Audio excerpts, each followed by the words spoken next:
Iran की पाकिस्तान को 18 अरब के जुर्माने की धमकी। अपने हिस्से की गैस लाइन मुकम्मल ना करने पर 18 अरब डॉलर जुर्माने की ईरानी धमकी। ईरान ने पाकिस्तान से कहा है कि वो ईरान पाकिस्तान गैस पाइपलाइन मंसूबे का अपनी तरफ का हिस्सा मार्च 2024 तक लाजमी तौर पर मुकम्मल करे, बसूरत दीगर 18 अरब डॉलर की खतीर जुर्माने के लिए तैयार रहे।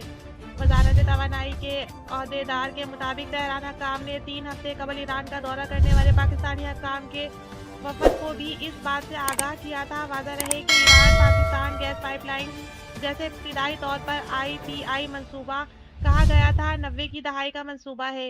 इस प्रोजेक्ट में ईरान, पाकिस्तान और इंडिया शामिल थे, ताहम बाद में आलमी पाबंदियों और पाकिस्तान से कशीदा सूरत हाल का बहाना बनाकर नई दिल्ली ने खुद को इस मंसूबे से अलग कर लिया था। बाज़ ज़राए के मुताबिक भारत को इस मंसूबे के हवाले से अमेरिकी दबाव का भी सामना था। अब ईरान का मुतालबा है कि पाकिस्तान मार्च 2024 तक PI गैस लाइन मंसूबे का एक हिस्सा अपनी सरजमीन पर मुकम्मल करे। अगर पाकिस्तान ऐसा ना कर सका तो 18 अरब डॉलर जुर्माना आयद किया जा सकता है।